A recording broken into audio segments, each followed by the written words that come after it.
privilege of speaking to my friend Anthony Loussedes. He is a former pitcher, college baseball at St. John Fisher College, and he has also worked in the NBA for the Charlotte Hornets. Anthony, how you doing today? Good, man. Good, man. Hope everything's been well. Thanks for having me. Oh, thank you for coming on, and everything's been going pretty well. So let's talk about St. John Fisher to start off. First, why did you choose to go there, and how was it? I chose Fisherman mostly for the little knit community there was. Like, I went on my recruiting visit, and that was the only school I visited. The only other school I toured was Marist, like 20 minutes down the road. Like, both my sisters go there. Yeah.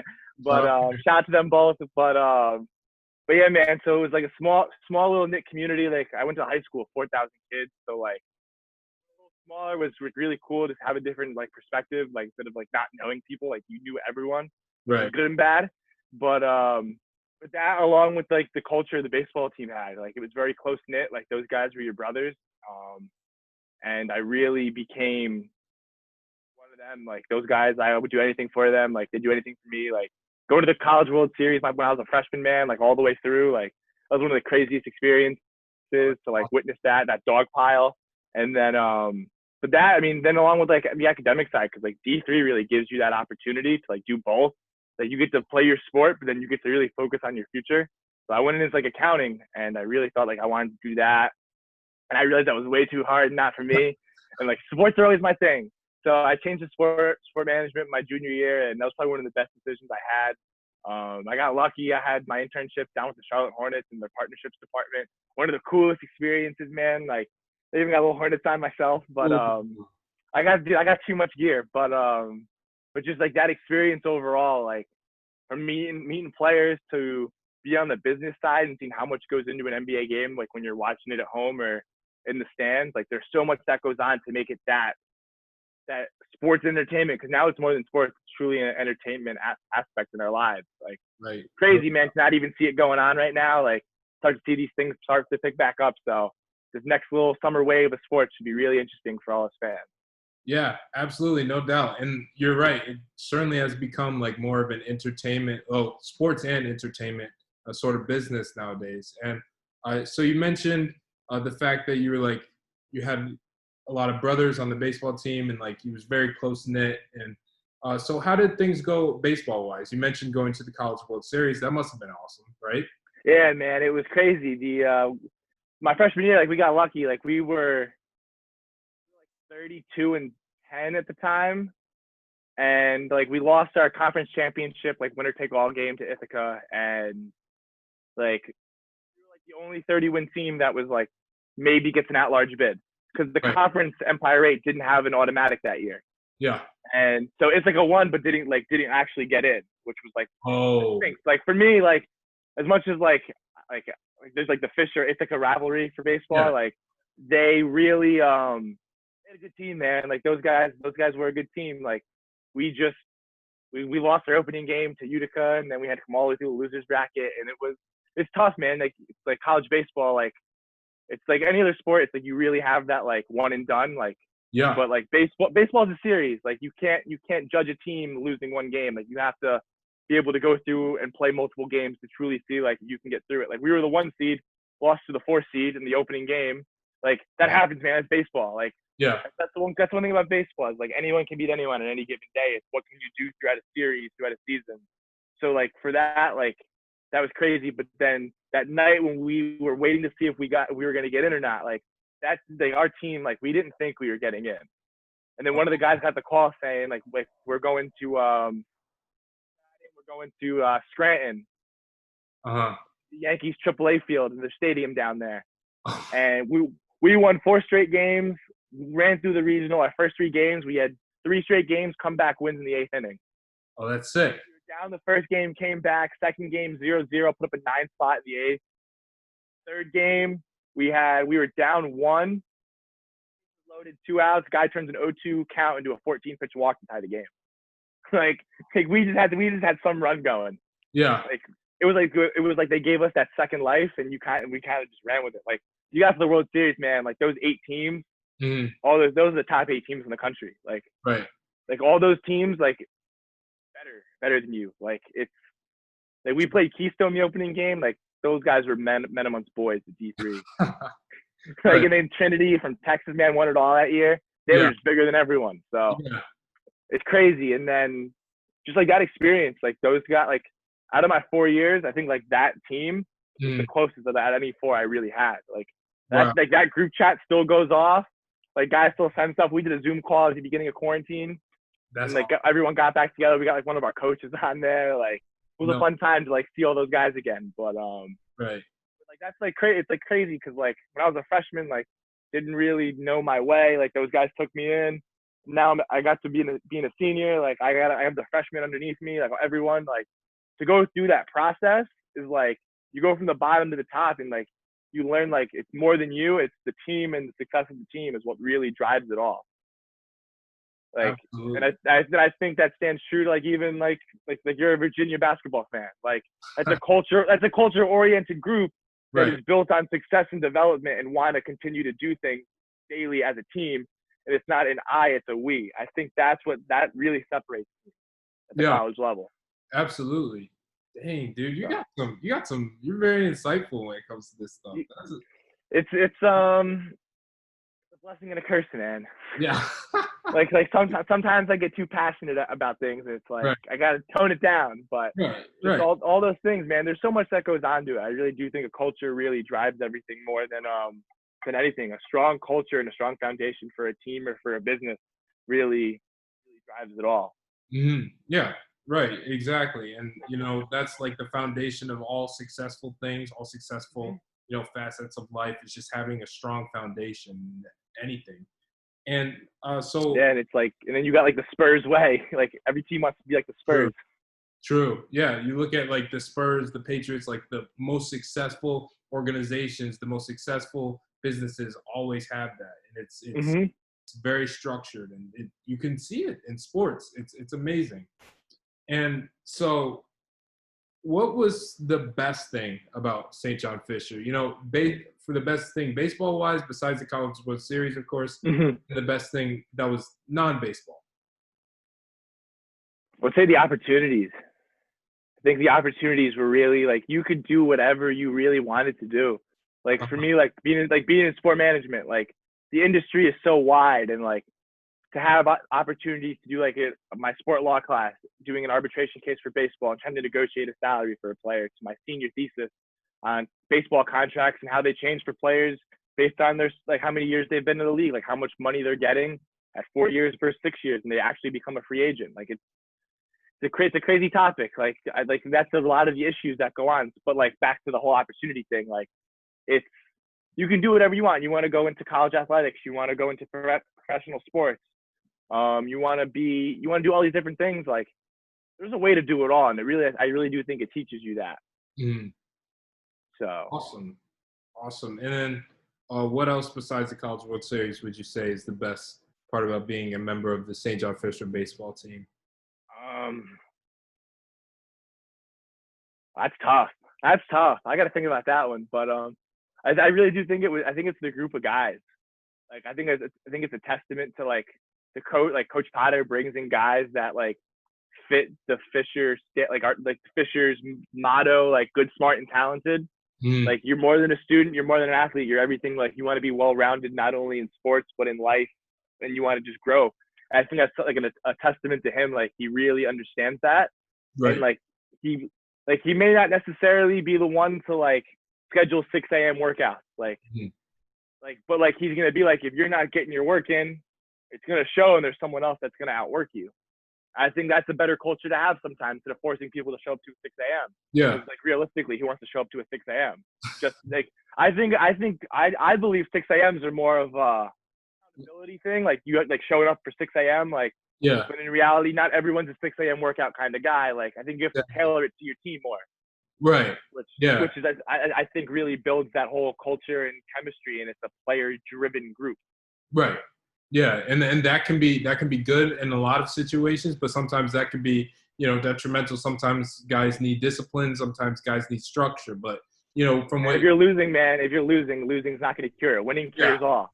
Right, exactly. Yeah, winning at the end of the day is what really is what really drives a lot of, the decisions that are made in terms of that. So, oh, that's awesome, dude. So, let's talk a little bit about, how you were able to, get that internship with the Hornets, and, how did you go about applying for that? Yeah, man. So I had my first internship in the college athletic department under the assistant athletic director, Jen Granger. Like that was probably one of the greatest experiences I had. Like because the program makes you do 2 internships. Okay. So, like your first one's like a smaller one, and then your second one's a big one, like full-time job, basically. Like you're committed to it. Right. So the first one really like taught me like how to be professional, even Mhm. though I may not have been it when I was a junior in college. Like we're all professional and whatnot, and we try our best, but like you really learn the real world when you're showing up daily and you're doing that instead of being a student, an athlete, and an intern. I think like all 3 of those things at once makes it really hard to do some things sometimes. But so the whole process for when I went down to Charlotte, there's really a couple things like sites to use, like Teamwork Online, Front Office Sports, and LinkedIn. The big ones where all these sports teams really post their job applications and internships. And I saw the position for corporate partnerships. Like I'm a big relationships guy. Like I want to build relationships with people, like manage accounts and grow those out, because like realistically, you watch a sporting event, like there's a brand tied to almost anything now. Yes. I had like the Sprite game ball delivery. Like I bring a kid out to center court with the ref, take a picture, email it the next day. Like, but it's like that's got an asset to it, just the game ball delivery, like which is crazy. So for like those kind of things, just you grow that. But I get sidetracked sometimes. But but yeah, no. So like there was actually a Fisher grad in the department, Wade Davenport, and like realistically, like the most that got me was my resume to even be seen, because as a professional sports team, like you get hundreds of applicants, man, from around the country that are trying to get this internship for 2 people.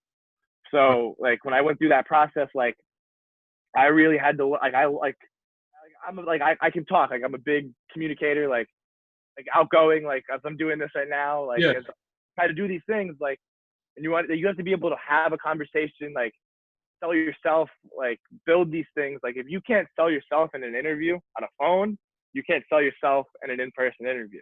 Right. And it's like steps. Everything's a step. Like you do the in-person, you do maybe a Skype call, then you get the in-person. Like there was no in-person. I had just 2 phone calls with the group down there. But like that process was like going through that. Like they asked me like something was sporting event. What was your what something like partnerships and sponsors that stood out to you? And I was like, I was at the NYCBL AllStar Game and Home Run Derby the day before, watching one of my teammates in it, and like the whole outfield wall is covered with signage of like advertisements, and Right. the MC is saying where the home runs are going over. So to me, like knowing I had the call, I sat there and I like paid attention to those things and used the next day in my calls. Like the MC was saying what sign it was going over, and I was looking to see what that sign was and if it interested me.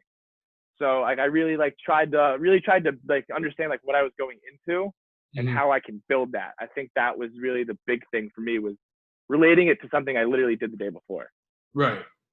No, that's great. And that's something that will not only help you in just this internship application process, but in any facet of life, in any sort of position that you have to, audition or apply for and go through like an application process. That's so important in interviews and all that. Like, yeah, that's great.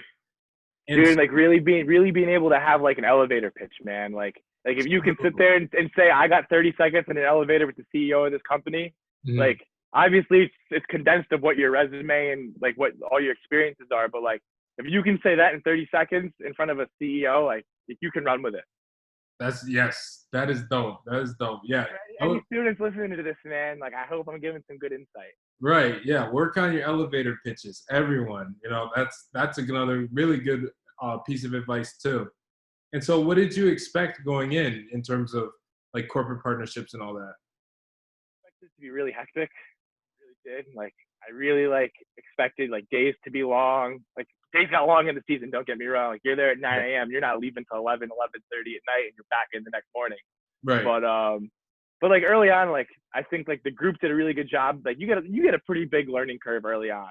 Okay. Like, they really try to make, because like everyone's from all over the place. Like there was a marketing intern from Florida, one from Rhode Island. Like everyone was all over. Like it's not just really a Charlotte base, but like if you have the opportunity to go do it, like go do it.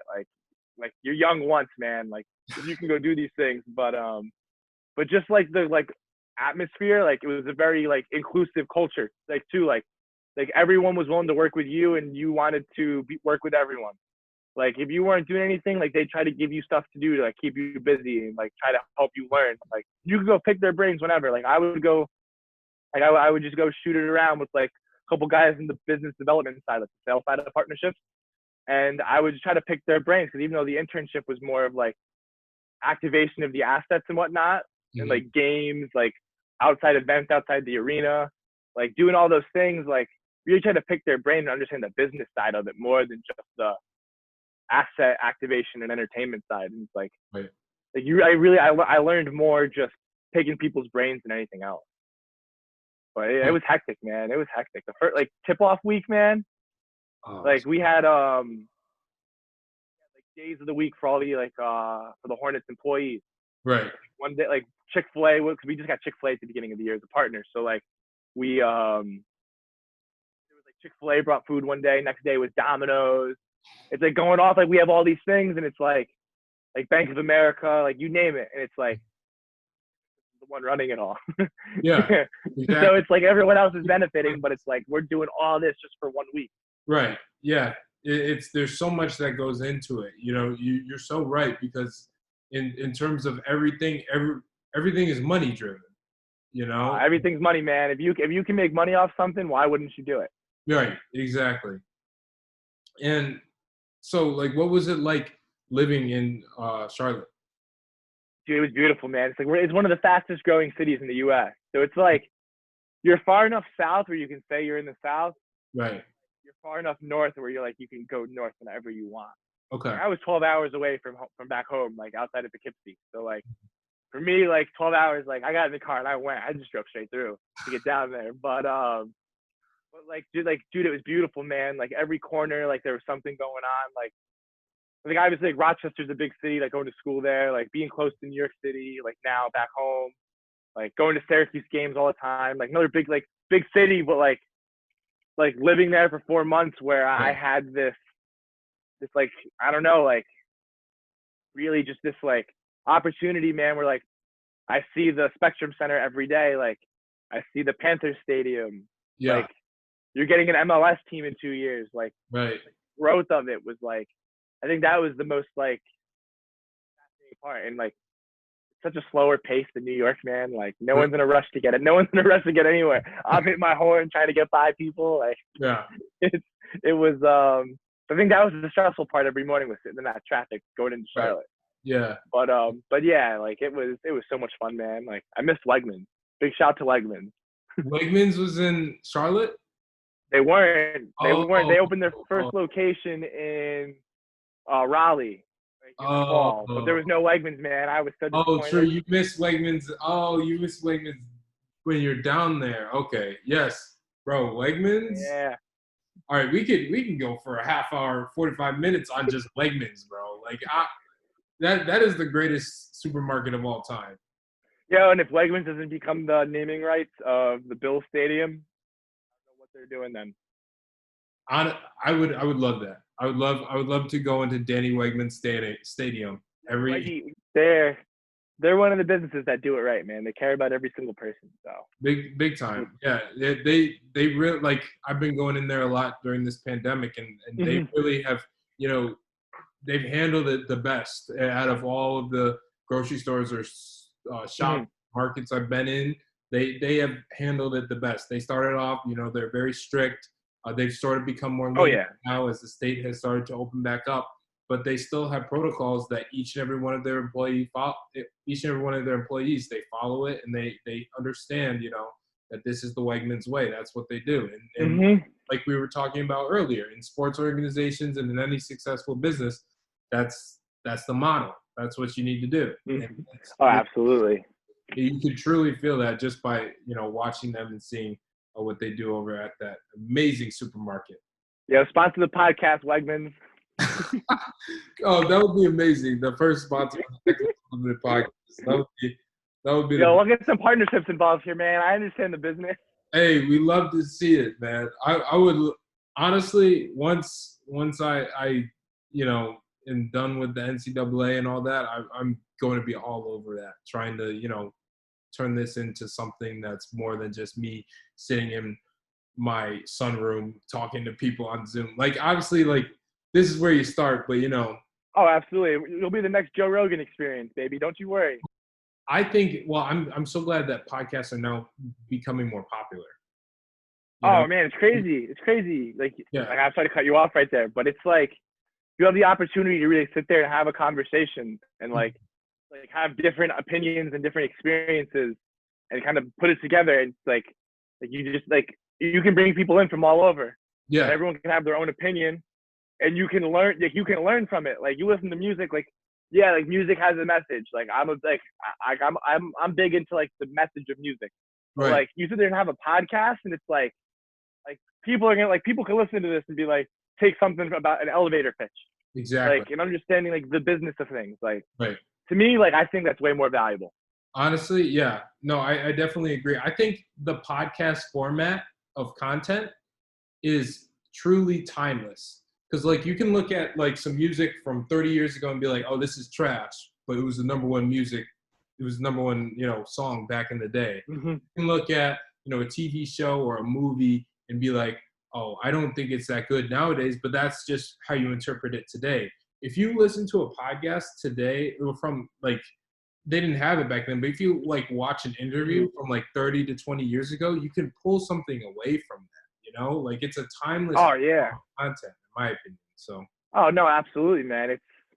I love him. Like I listen to the Rogan podcast every day, like myself. Because he brings in this crazy, just like variety of people all over the spectrum.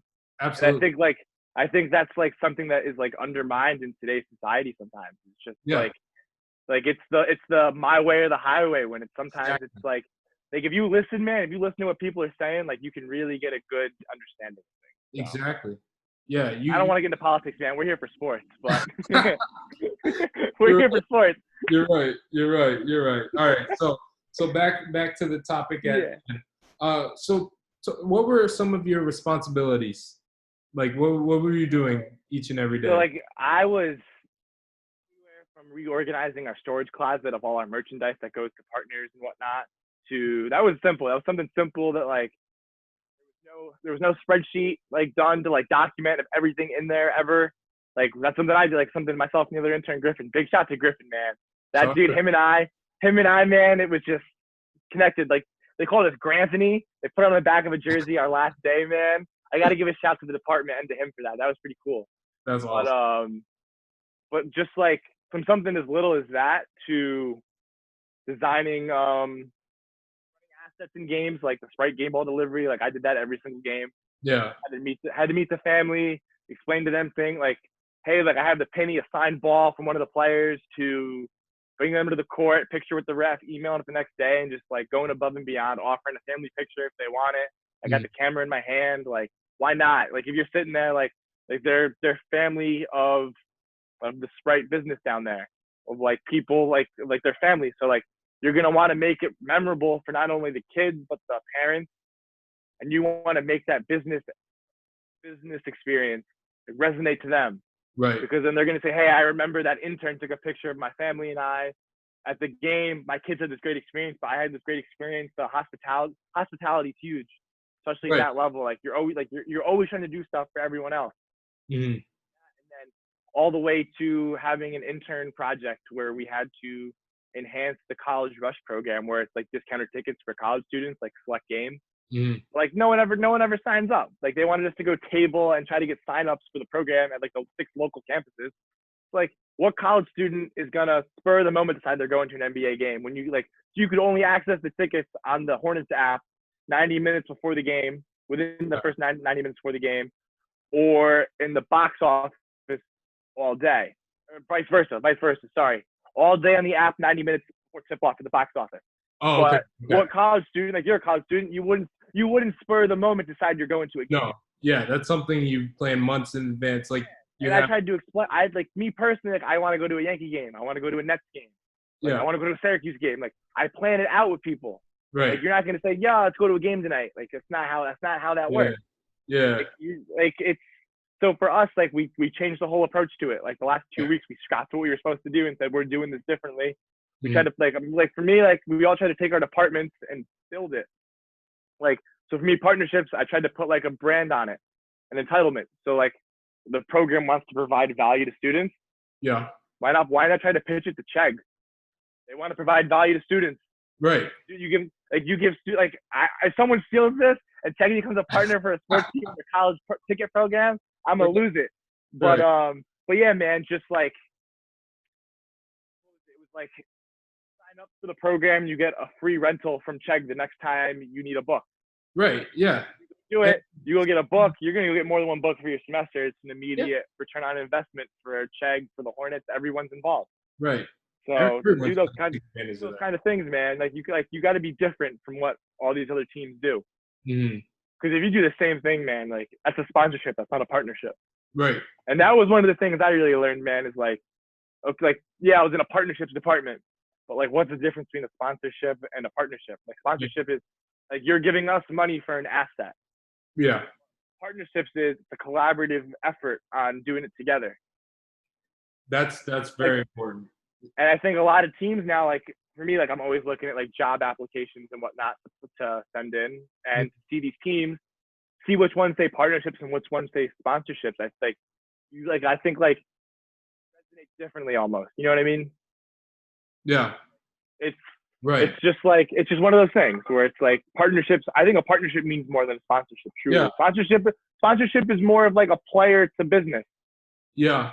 It's more like it's just like a money donation going, and then it's hands off from there. Partnerships, like you said, is more collaborative. You know, there's more feedback between one party and another party, and honestly, if that's the type of environment that I think that will help with relations and make things last a little bit longer. You know, maybe a partnership will last 2 years, but if you are able to turn it into something that's more of a partnership relationship, that's something that could last even longer and that could benefit both parties involved for a longer period of time. And so why wouldn't you want to do a partnership? Mm-hmm.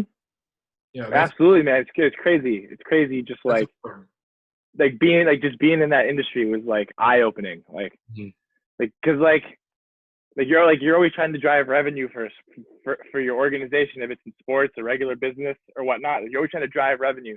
Like you look at the college landscape, like college sports, there's 2 sports that generate revenue: football and men's basketball. Yep. And this is a fun fact for anyone that this is something that always stood out to me is like D3 championships. What funds that is 3% of March Madness revenue. Only 3% funds all of D3 championships. Wow. That's how much money's involved in that, man. Yeah. That stuck out to me. I learned that as a freshman. And 3-point-something%. It's like, what, man? Like, you're telling me that covers all however many sport championships there are at the Division III level? Yeah, like that, which means we gotta have it. We gotta. So hopefully everyone. I think college football plays this year, man. There's too much money involved. That is true. That is true. I'm hoping that we get an FCS spring season and an FBS conference only fall season. That's interesting. I haven't heard that. I like that a lot. Yeah, I definitely like that. And then, come like January time, you see where everyone is sitting in terms of like their records and all that. And then maybe you can decide if you want to do like a bubble scenario for the college football playoff. You never know. You never know what could happen in 6 months. Where no, you never know. You never know. Like Empire 8 banged all their fall sports for Division III. Yeah, they said it was going to be postponed to the spring, right? Yeah, but I mean, obviously, Fisher has facilities and whatnot, like football stadium, the track and field stadium, and then a practice field. Like, so you have 2.5 fields to do what you got to do, basically. But you got now 7 to 8 sports competing for 2.5 fields in the spring. Yeah. Like, how many schools in that conference can realistically allocate facilities like that? Yeah.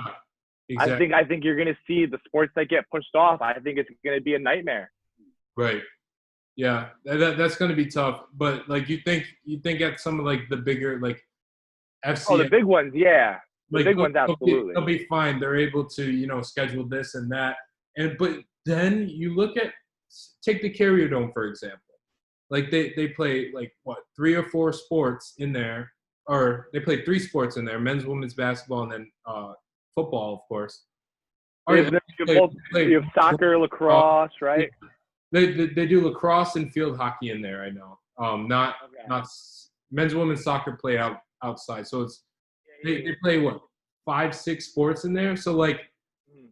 it's able to be done, but it's like Oh, yeah. it's the grounds crew has to be involved. Like different your athletic department has to be able to enable that to happen. And it'll be interesting to see. It's a tough challenge, and I'm sure people love sports enough to the point where they'll want to make that happen. Oh, absolutely. Absolutely, man. And money talks. Money talks at the end of the day. And money talks at the end of the day. Exactly. Yeah, So man. what were the 3 most important things you'd say you took from that? And I know you've already shared some wisdom with us. Yeah. What were like 3 very important, lessons you've learned? I would say time management, man, is like really just trying to learn how to balance everything. Like, Mhm. luckily, like I don't like for me, like I had my internship and I had the 3 credit class to go along with it. I didn't have any other classes I had to take. Like, it was the end of my college career. Right. So it wasn't like I had to balance everything, but so like time management, um, creativity. You really got to be creative with things. Like, you don't want to do what other teams do. Like, if you're doing what other teams do, like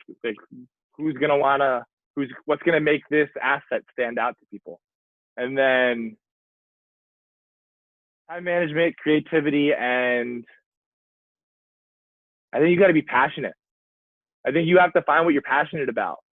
Like, if you're you're passionate about the podcast. Right. Like when you like when it's passionate to you, it doesn't become work. Exact. Oh, dang, Anthony! You're just giving us so much gems, bro. Honestly, this is Dude, you learn, man. You learn as you go through all these things. Like, right. Yeah. it's just the evolution of just your life growing up before you. Like, if you go around with blinders on, man, you don't see the world. Exactly. Yeah. Absolutely. There's good and bad in the world, man. But like, you got to be passionate about something. You find what it is, and then you enjoy every second of it. Mm-hmm. No doubt. And then, what is something that you didn't know about the NBA going in and how things operated? And what is something that you learned working in the NBA? I think the collaboration of not only every department involved, but also like the collaboration you have to have with like your like for me, it was like the partners, the league, like you name it.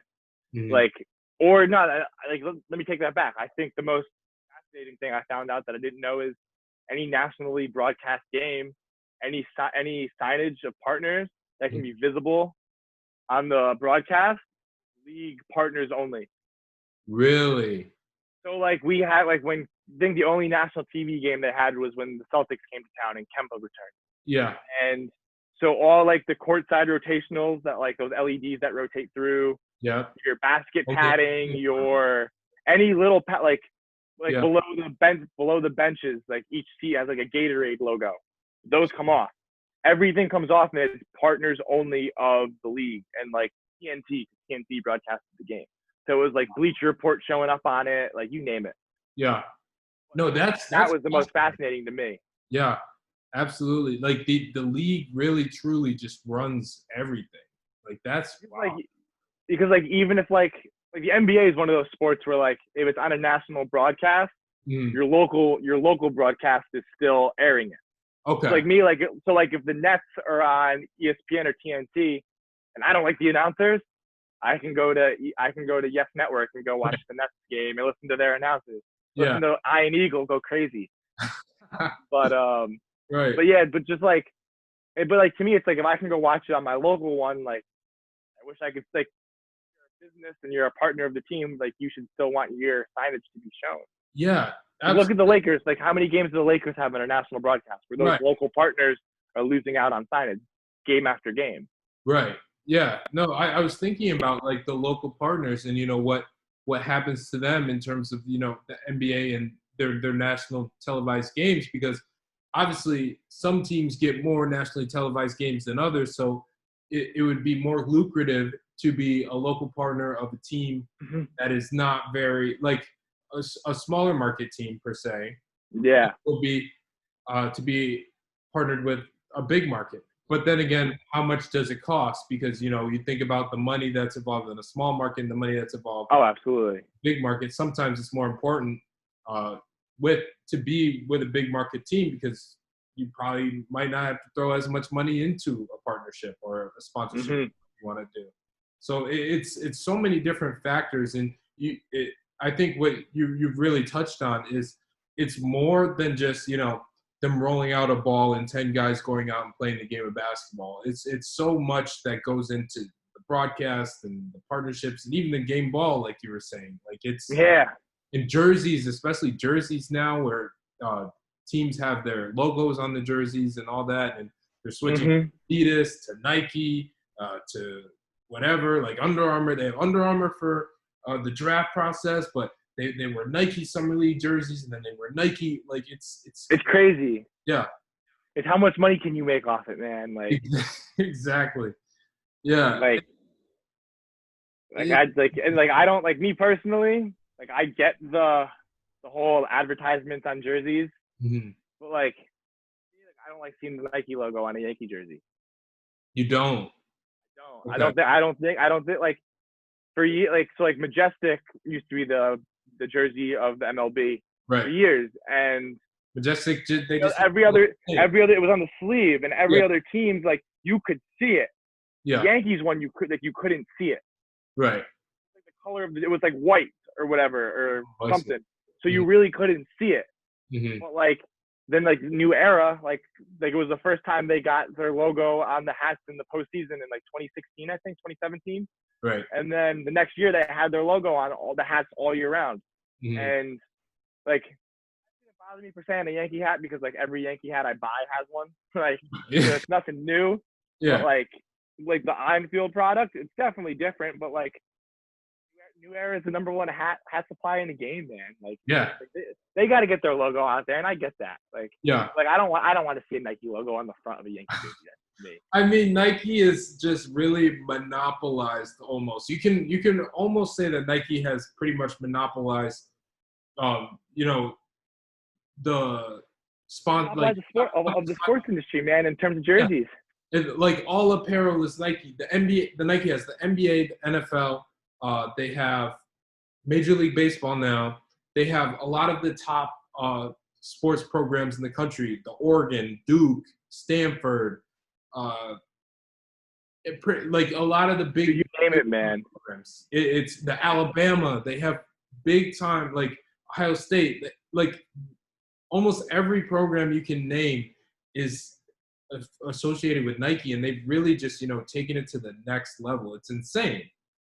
Dude, and like even like I was Division III. Like I don't know per se like what like we got in terms of like jerseys and whatnot.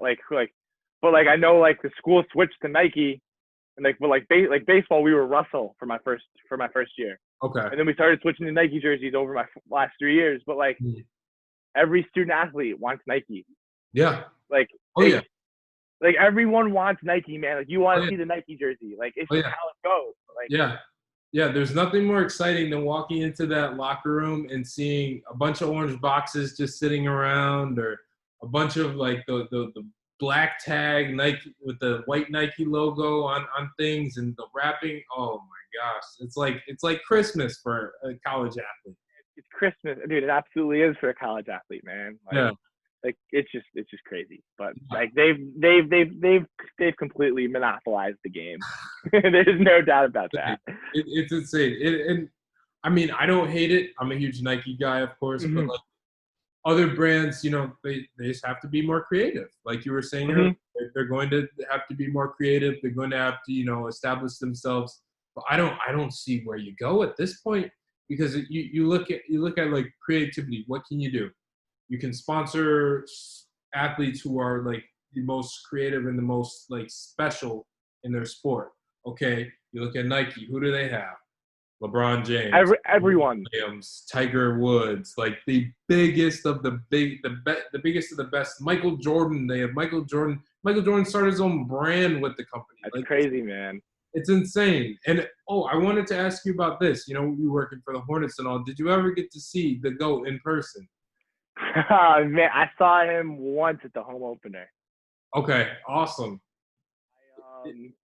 So I guess like when he's at games, like late in games, if it's a close game and they're winning or something, he goes from his suite down to right behind the bench and he stands back there, which I think is pretty cool. Like right. See, like he's a basketball guy, man. Like yeah, like obviously there's the business venture side of it to it for him, but like it's the basketball, like he's so attracted to the basketball like aspect where like right. Like other owners, man, may be interested in the dollar amount of like what they're investing and what they're getting back. That's a different argument with baseball, man. Baseball's owners haven't really figured out it's a sport first, not a hedge fund. I think personally. Exactly. Yeah. Yeah. And you really see like the love of the game displayed not only in him but in many different owners throughout the NBA, which is why I think it's the best of the major sports leagues. You look at guys like Mark Cuban, Steve Ballmer. Oh, it's right on the court, man. Yeah. Like Cuban's on the court. Cuban's like he's the face of the Dallas Mavericks and he's the owner. You know, there's very few owners of MLB teams who you could really point to and really be like, oh yeah, that's the face of the team. And you got guys like Steve Ballmer who's like a meme every night. He goes crazy. Or you got like James Dolan that everyone wants him to sell the team. Yeah, exactly. You got on the other side of things, you even have James Dolan who's the face of the Knicks. He's infamous for being the face of the Knicks, but he's still famous for being the Knicks owner. And it's amazing to see how that changes from sport to sport, because you look at like football, you got guys like Jerry Jones, but then other teams, you don't know who the owner is. You don't know who's running this operation. Like, you don't see it. You don't see it nearly as much as you do in the NBA. Mm-hmm. Yeah. Like obviously, like MLB, like you know who owns the Yankees. Like, right. Like it's like, but it's like you only know the Yankees. Like you don't know who else owns all these. Yeah. Like the only like it's what's his name, Steinbrenner. Yeah. Yeah. Like that's the only guy in the MLB I know, and I'm a Red Sox fan and I know this. It's insane. Oh man, that cracks me up. Yeah, like and that's really it's just it's a brand thing because the Yankees are such a big brand, but it's also it shows like that how maybe sometimes the MLB owners are just not that in tune and involved in what's going on actually in their organization. Yeah, absolutely, man. Like it's crazy. It's a crazy environment to be a part of. Like, there's no doubt about it. Yeah. All right. So I just have, a couple more questions. Where do you hope to go from here? You had the career at St. John Fisher. You did the amazing internship with the Hornets. What are your aspirations in this field?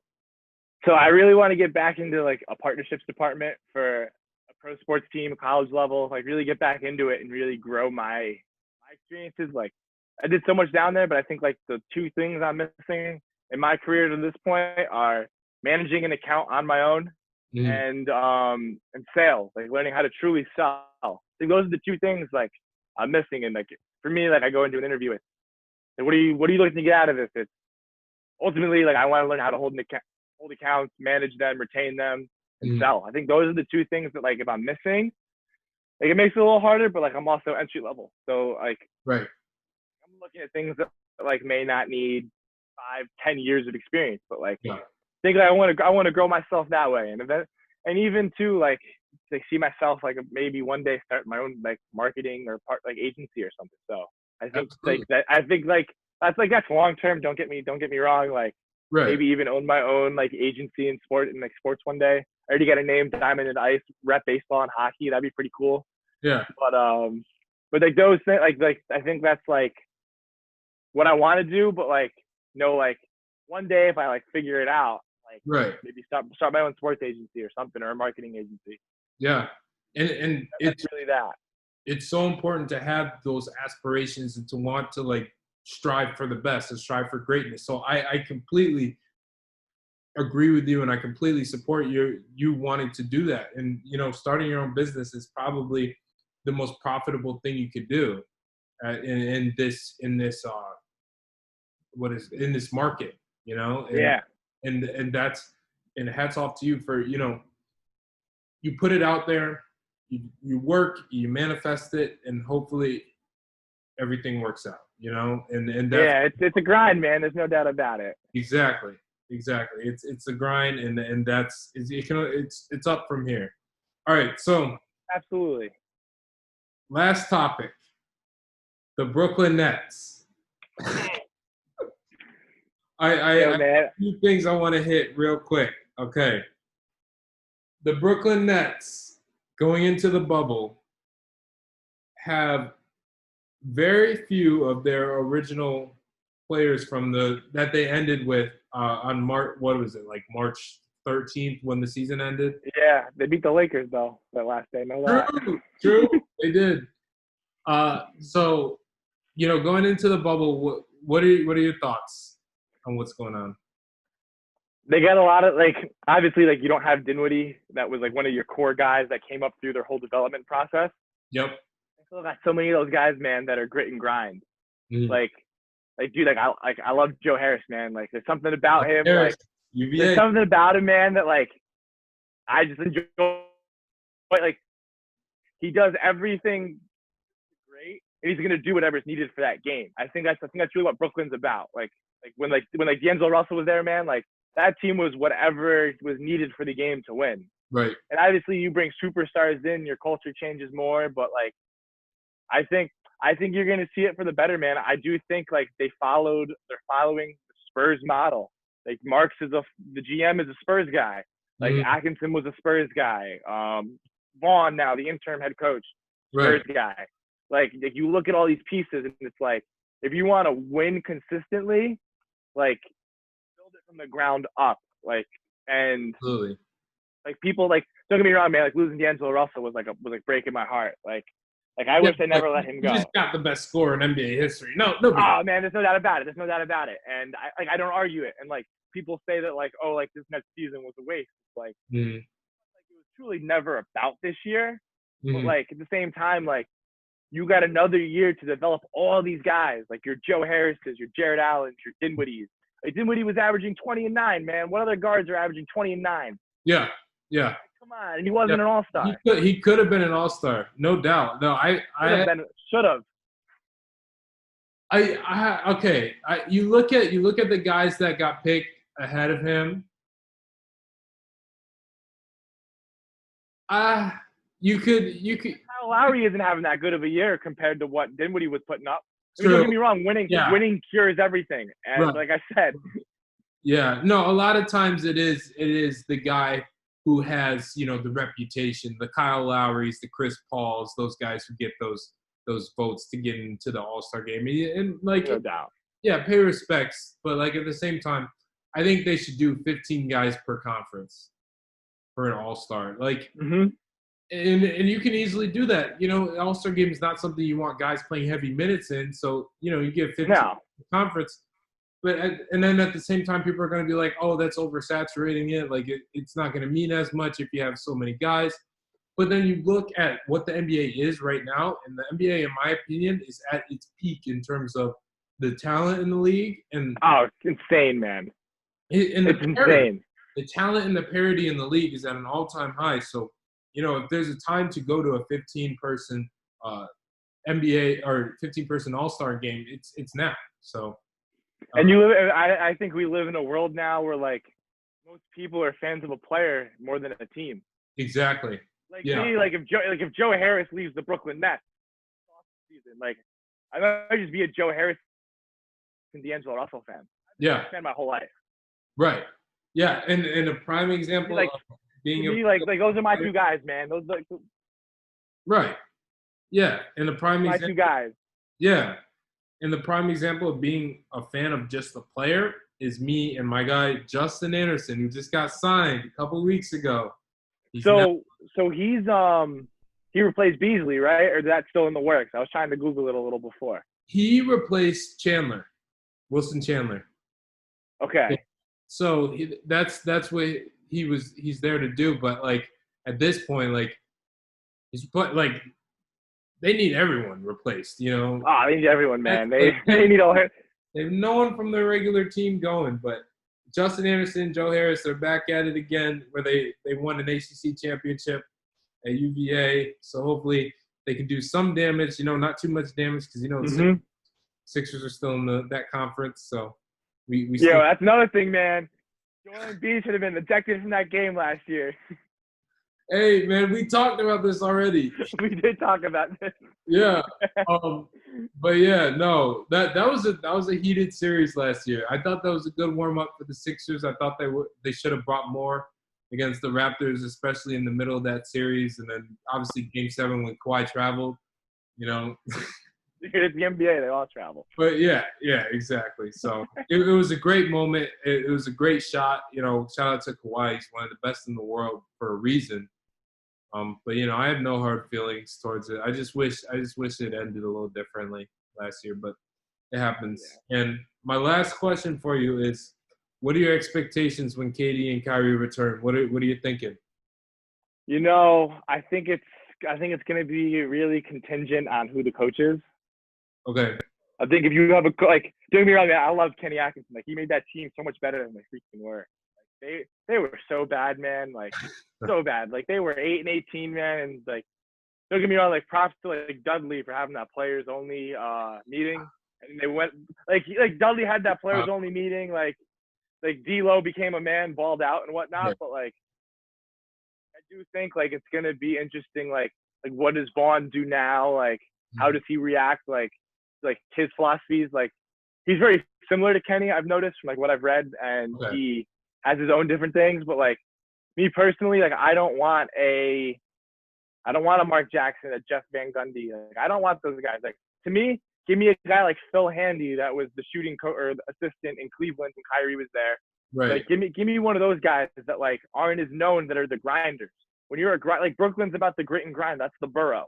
Mm-hmm. And I think like they've marketed that. Like if you're gonna market that, and obviously you have your superstar input, I think that's the way you go. But like if they go get like a Mark Jackson or a Ty Lue or someone like that's a name to me. Right. Yeah. And but like I do think like if Durant didn't get Corona at the time, like I think him and Kyrie would have played. I think they both would have played this summer. You look at those videos of Durant, man. He was moving like himself. You look at how it looks for a normal Achilles injury to heal. He should be getting close to 100%. 13 months, but I mean, I get it. Like he had the virus and whatnot, so he shut everything down. Like you got to build your conditioning back up. So exactly. Yeah. Like I was like, I'm happy if he plays, and like I'm not losing sleep over it, man. I didn't expect him to play anyway. Right. Yeah. And next year was supposed to be the year anyway. So, you know, looking forward to it. I think they'll be a contender. I think they signed Serge Ibaka. That's my one bold take. That's interesting. Okay. Durant went on his cooking show. My fuzzy chef, man. That show's funny, man. But Ibaka was like, cool, we could play together again. Ibaka wants to play, man, and also a sleeper head coach, man. Like this is a crazy take. Greg Popovich, man. I think Popovich somehow gets out of San Antonio. Get out of here. Contract expires after this season. The San Antonio house is on the market. He's the Team USA coach, so he's going to be coaching Durant and Kyrie next summer anyway. Right. I'm just saying, man. Like I was called crazy for saying Durant and Kyrie were coming to Brooklyn for months. And that's more far-fetched than getting Popovich to come to. That's more far-fetched than getting Popovich to come to Brooklyn, because he's been entrenched in San Antonio for such a long time. Durant and Kyrie thought they were out there, Becky Hammond last years, and they knew that they knew that it was not the proper situation for them. But it'll be exciting to see. The No, Knicks will always be the Knicks, man. yeah. I know, like one of my buddies, he went to Fisher, Chris Lavalle. He's a walk-on at Syracuse Right. now, and Yeah. you're Syracuse. just the grind, man. The grind going at it, like it's something crazy. Or even Braden Bayer, man, the walk-on that helped beat Michigan State. Yes. I grew up with him, man. That was awesome. Right. Yeah. I forgot he's from Poughkeepsie area, and then he played at Siena his last year, but he was huge against Michigan State. Crazy, man. He was always that next guy up that Boeheim just never went deep into the bench. Right. Yeah. No, he was always there, and like at a big school like that, you don't always fill every scholarship because it's hard to. But he was good enough. He was good. He was good. He was a bucket. Like, yeah. I'll probably send him a clip of this and be like, yeah, I gave you a shout. Like, go Cuse. That was funny. That's lit. That's looking forward to some Cuse hoops this year. I need a little. Oh, we need Syracuse hoops, bro. We need hoops. 2021, 2022. Cuse is back. I hope so, man. Shout out to my guy Buddy, man. He's on the come up. He works. He's a dead-eye shooter, man. He's a dead-eye shooter. Yeah, he's really good. Like you don't need space. Yes, like people don't understand like how hard this kid works. He's a good kid. He's a great person. Like I can't say enough positive things about this guy, and I hope nothing but the best for him. I really hope that they have a good season coming up. Oh yeah, man.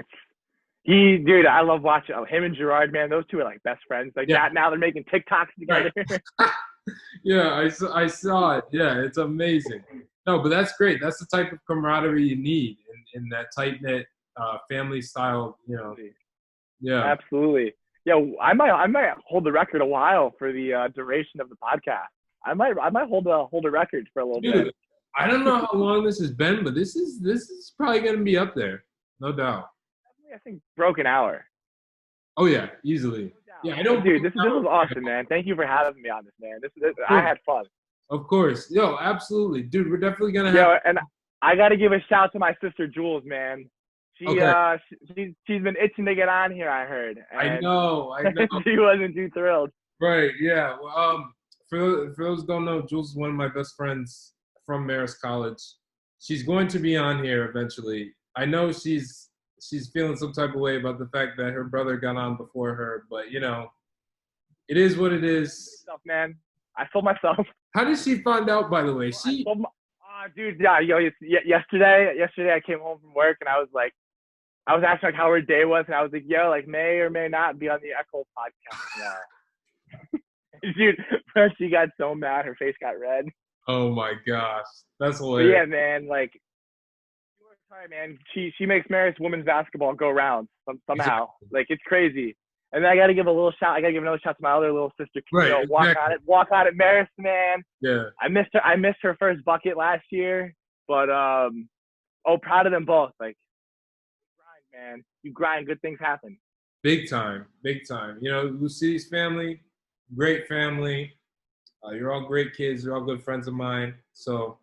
I appreciate you coming on. We had some tough love growing up. Big time. I bet, bro. Yeah. The Greek. Big facts, No, and I got to give one shout. Like, okay. Thank you. First off, thank you, man, for having me on this and like really getting to just chat and talk about sports and the business of it and whatnot. But also too for all these Marist students that listen, man. Sam's Barbershop and PK. Dude. Best cut, man. That's all I'm saying. Sam's Barbershop. Okay. What is your social media stuff that you want to shout out? The gram is Anthony Loussedes, man, all one. I deleted Twitter off my phone, but like I still check it occasionally. Okay. Ant Loussedes. But like I still go on there for some sports takes. Like I threw something out the other day about baseball's labor issues. Like right. I go on, but like I can't see the nonsense on it anymore. Right. Yeah. Yeah. Twitter too much, man. Twitter's a bit toxic. Yeah, no doubt. Yeah, and then any professionals, man, like that. Sports, want to talk business, talk about experiences and opportunities. Reach out, man. Try to find me on LinkedIn, Instagram, Twitter. Shoot me a message, man. I always try to help. I was in your shoes once, so rock on. Hey, we love to see it. All right, so That was Anthony Loussedes. Thank you again. We'll be in touch. Stay safe during these times, and I'm glad I got to speak with you, bro. Yo, you as well, man. Thank you again. And when you're back at Marist, you got to come to the secret court and play some pickup hoops with me. Hey, let's do it. I'm down. Secret spot. Let you know, bro. Absolutely. Right. Thank you, man.